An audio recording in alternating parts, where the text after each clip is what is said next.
우리의 기도를 들으실 때 우리가 잊어버린 기도, 우리가 기도를 드리고 나서 우리 조차 포기한 기도까지도 하나님께서는 기억하시고 그 기도에도 하나님은 잊지 않고 역사하신다는 것을 저희들이 말씀을 통해 알게 되었습니다. 이러한 성경적 진리는 분명 우리들에게 큰 힘이 되고 우리에게 위로가 되고 우리에게 소망이 되는 말씀임에 틀림이 없지만, 한편 생각해보면 우리 속에 그 약간의 과제를 남겨놓는 것으로도 저희들이 생각을 할 수가 있습니다. 과연 우리가 믿는다고 했을 때 그 믿음이 하나님의 역사하심, 하나님의 응답하심에 어느 정도까지 우리의 믿음이 영향을 끼치는가 하는 겁니다. 우리가 믿고 기도는 했지만 현실적인 어떤 어려움이라든지 혹은 인간의 연약함 때문에 그 믿음의 기도의 어떤 질을 이어가지 못하고 이 사가랴처럼 어느 순간부터 스스로도 자기의 기도가 응답되었다는 하나님 말씀에 내가 그것을 어떻게 알겠습니까? 라고 이야기할 수밖에 없는 그러한 연약한 우리의 믿음, 그럼에도 불구하고 하나님께서 그 기도를 끝까지 이루시고 응답해 주셨다는 것에 대해서 우리는 기쁨을 금하지 못함과 함께, 그러면 도대체 우리의 믿음이 하나님의 응답에 어떠한 영향을 끼치고 어떠한 믿음이 하나님이 기뻐하시는 믿음이 되는가 하는 것에 대한 이 궁금함이 생기게 됩니다. 결국 우리가 잊었음에도 불구하고 하나님께서 우리 기도를 들으시고 응답하셨다는 것은 믿음의 기도를 드렸을 때 그 우리의 믿음의 기도의 순도, 그것을 하나님께서 기쁘게 여기신다는 것일까? 그런데 야고보서에 보면 어떤 말씀이냐면, 너희가 많이 믿노라 하면서 행함이 없으면 그 믿음이 어찌 살아있는 믿음이겠느냐? 행함이 없는 믿음은 그것 자체로 죽은 것이다 라고 말씀하고 있지 않습니까? 그렇다면 이 행함이라고 하는 것은 그 믿음으로 기도하는 순간만을 가리키는 것이 아니라 그 기도 위에 되어졌던 그 우리의 실제적인 삶의 행동들, 마치 한나가 하나님께 간절히 기도하고 엘리 제사장을 통해서 기도의 응답을 들은 후에 이 한나가 돌아가서 다신 얼굴에 수심이 있지 아니하고 음식을 먹기 시작했다고 말씀하고 있습니다. 이것을 하나님께서는 기쁘게 여기셨는데, 그렇다면 이 야고보서의 말씀대로 저희들이 생각을 해본다면 사가랴가 믿고 기도는 했으나 그러나 나중에 그 믿음을 이어가지 못하고 그 믿음을 결국 스스로가 지키지 못했다는 건, 그것은 살아있는 믿음이 아니라고 볼 수도 있을 텐데, 그럼에도 불구하고 하나님께서 그 기도까지 응답을 하셨다면 도대체 우리가 우리의 믿음을 어느 정도까지가 하나님이 기뻐하시는 믿음으로 우리가 여기고 그 믿음을 지키기 위해서 우리가 나아가야겠는가라는 그런 의구심입니다. 이러한 생각들은 저희들이 신앙생활을 하면서 종종 우리 마음속에 던져지는, 우리 스스로 던져지는 그러한 질문일 수도 있다, 그렇게 생각을 합니다. 간절함으로, 절박함으로 시작되어진 우리의 믿음의 기도와 그 기도가 있었음에도 불구하고 현실적인 인간의 약함 때문에 갖게 되는 이 연약함, 이 둘 사이에 간극이 있지 않습니까? 온전한 믿음의 기도와 연약한 인간의 사이에 놓여져 있는 이 간극을 하나님께서는 어떻게 이해하시고 우리에게 하나님은 이 간극을 어떻게 설명하고 계시는가 하는 것이 오늘 말씀의 핵심이고 오늘 말씀을 우리가 증거하고자 하는 그런 하나님의 교훈입니다. 예수님께서 죄를 통해서 하나님과 하나 되지 못하고 단절된 우리와 하나님과의 사이를 십자가를 통해서 하나 되게 하셨지 않습니까? 십자가라고 하는 매개를 통해서, 예수님을 통해서, 중보자를 통해서 하나님께서 하나님과 우리 사이의 간극을 해결하셨습니다. 그것처럼 하나님께서는 이 사가랴의 절박함으로 비롯된 순수한 믿음과 현실의 삶 속에서 당하게 되고 경험하게 됐던 연약한 인간의 삶, 이 둘 사이의 간극을 하나님께서도 무엇인가를 통해서 메워주고 계십니다. 하나님은 무엇을 통해서 이 두 간극을 메워주고 있고 우리의 부족한 믿음까지도 하나님께서 귀하게 여겨주시고 그 믿음을 존귀한 것으로 인정해 주시는가 것인가? 오늘 말씀 보니까 이 믿지 못하는 사가랴를 향해서 하나님께서 그의 사자를 통해 주신 것은 뭐냐면, 믿음이 없는 자여 왜 그러느냐, 더 잘 믿어라, 이런 어떤 자상한 권면의 말씀이 아니라 이 사가랴의 입을 봉하시고 사가랴의 입을 막으셔서 그로 하여금 말을 못하게 하셨습니다. 그래서 성경은 이제 네가 말을 못하는 자가 되어 능히 말하지 못하리니 이는 네가 내 말을 믿지 아니하였습니다 라고 하시면서 그가 말하지 못하게 된 것을 그가 믿지 못한 그의 연약한 믿음의 한 결과로 그것에 기인된 것으로 성경은 그렇게 말씀하고 있습니다. 그러니까 그가 말하지 못하게 된 것은 그가 믿지 못했던 연약한 믿음으로 인해서 하나님께서 무엇인가를 행하기 위한 하나님의 뜻이 있다는 건데, 과연 이 말 못하게 되었다는 것 어떻게 우리가 이해를 해야 될까? 첫 번째는 징계로 우리가 이해할 수도 있을 겁니다. 왜? 믿지 못했기 때문에 믿지 못한 것에 대한 징계를 받아라, 이렇게 우리가 이해를 할 수도 있지 않을까 싶습니다. 그런데 징계란 어떤 뜻이냐면 허물이나 그 사람의 잘못을 뉘우치도록 나무라는 것이 징계입니다. 그러니까 내가 누군가를 징계한다는 것은 무슨 뜻이냐면 그에게 잘못이 있고 그에게 허물이 있다는 겁니다. 따라서 그에게 잘못이 있고 허물이 있어서 징계를 하는 것이기 때문에 당연히 그의 잘못된 행위와 잘못된 허물에 대한 처신도 뒤따라야죠. 예를 들어서 어떤 분이 음주운전을 했습니다. 당신이 음주운전을 했기 때문에 벌을 받아야 되겠지만 나는 당신을 벌하지 않겠습니다.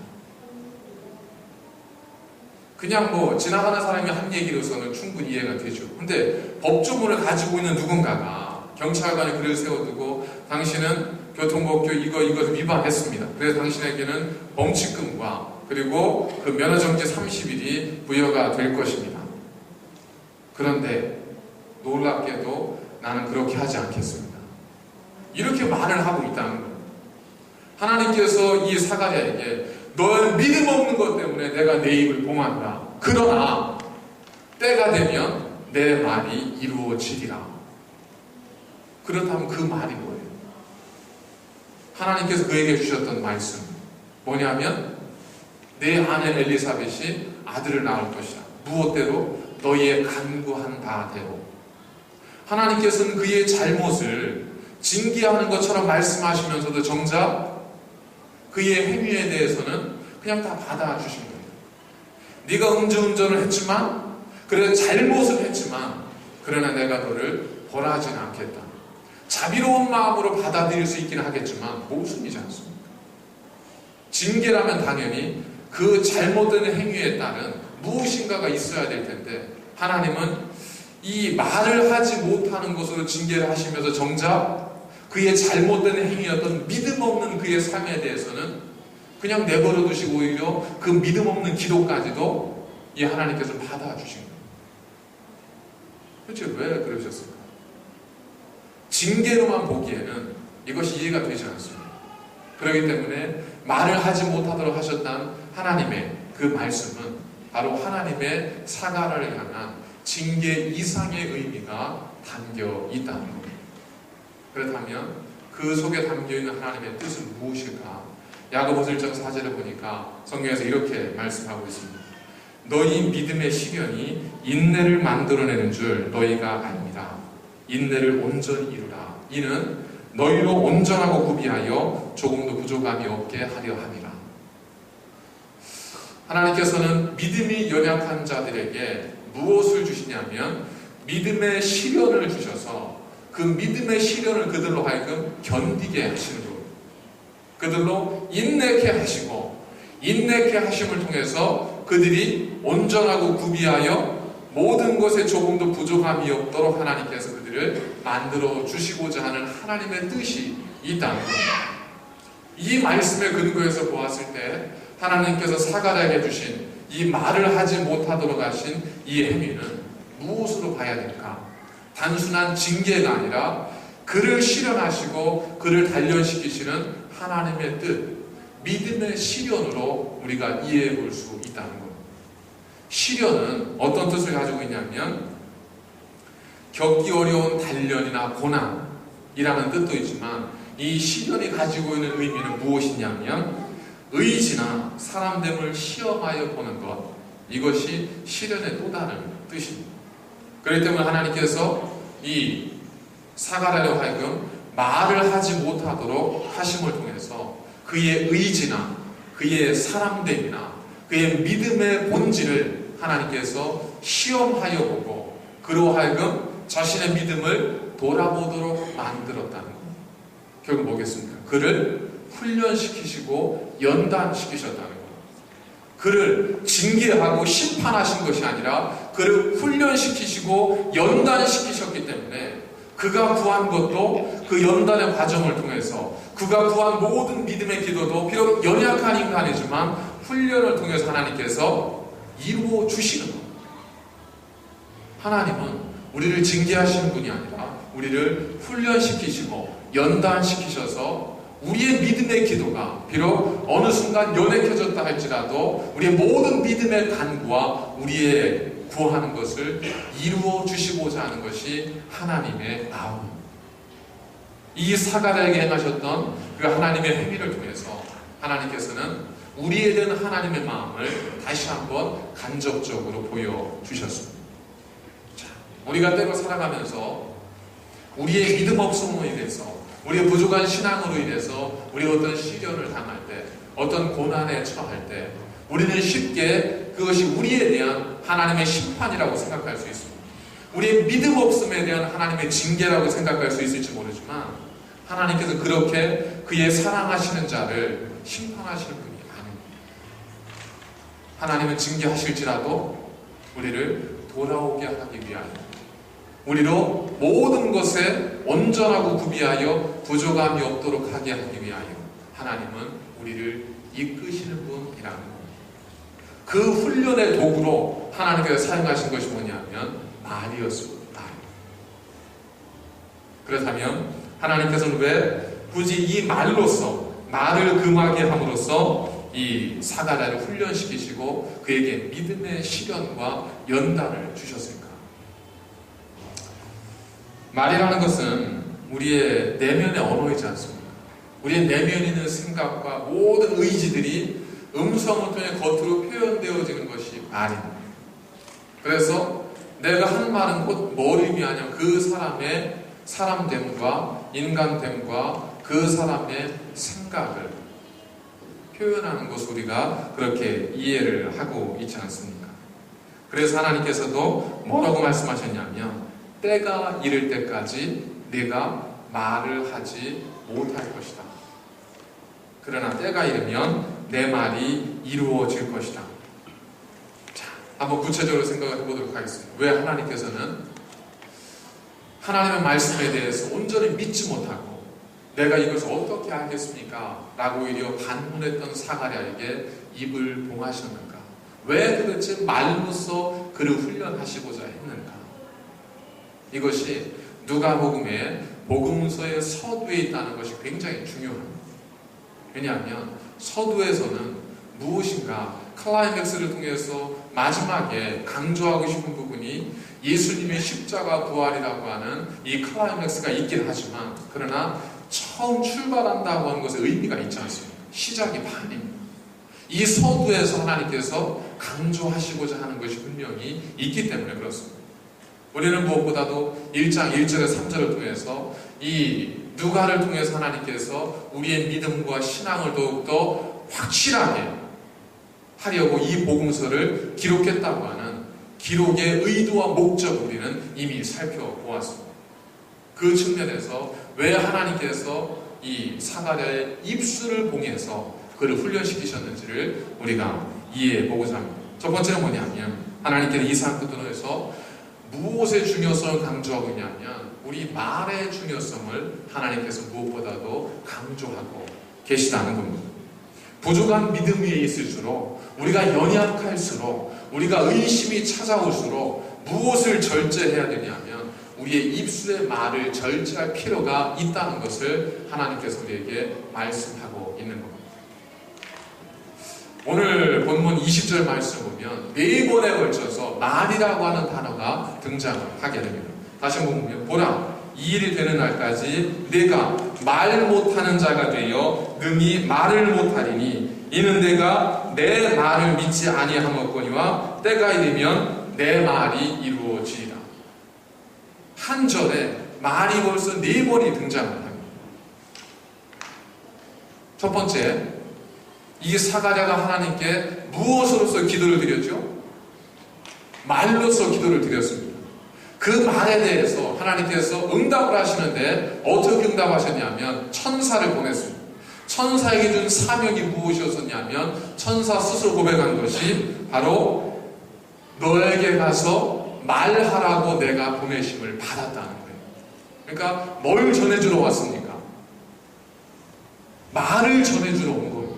그 말이 뭐예요? 하나님의 뜻이고 하나님의 응답이에요. 이 천사가 말을 전해주기 위해 왔어요. 그런데 천사의 말을 듣고 이 사가랴가 했던 것이 뭐냐면 그의 인간적인 말로서 하나님의 말씀을 거부해 버린 거예요. 내가 이것을 어떻게 알겠습니까?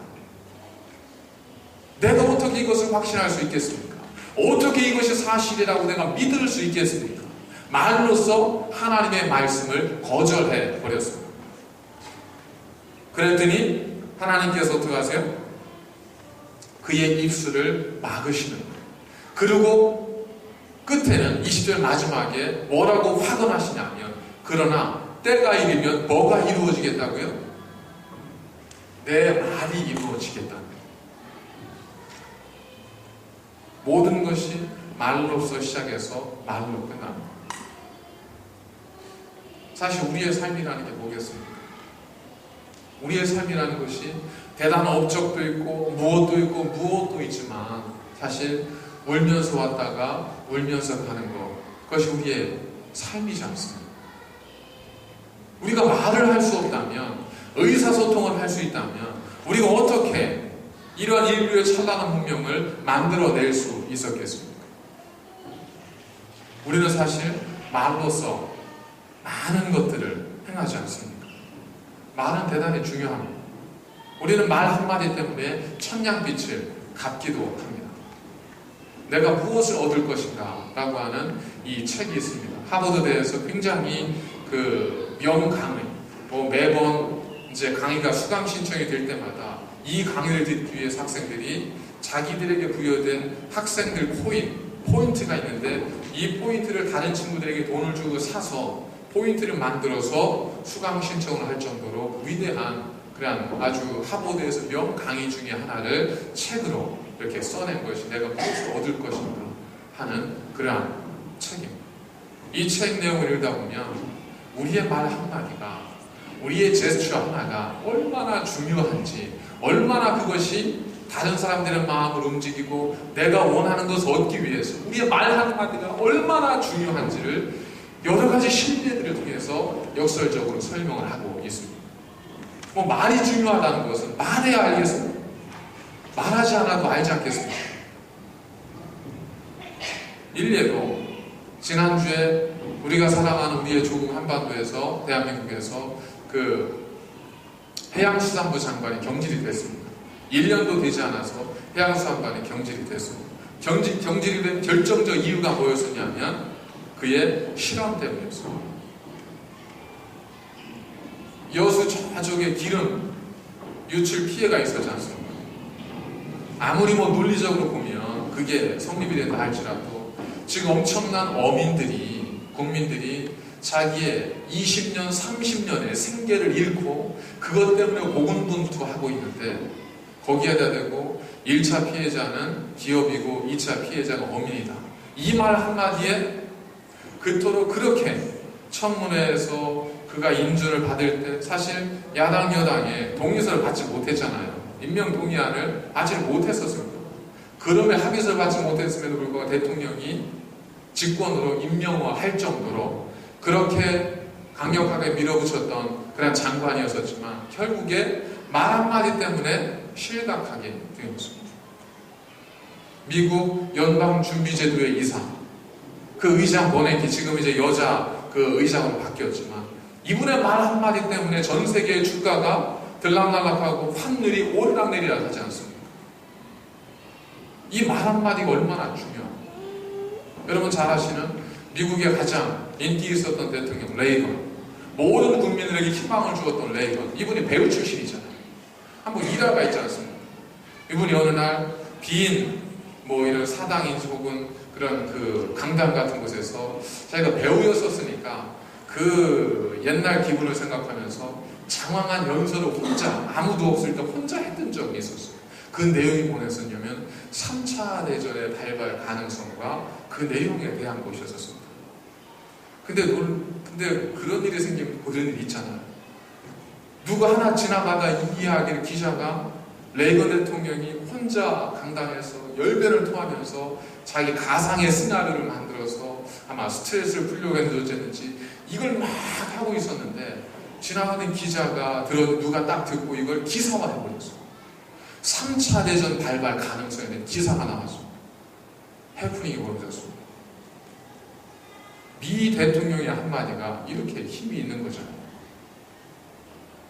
미 연방준비제도 이사회 의장의 한마디가 이렇게 힘이 있는 거지 않습니까?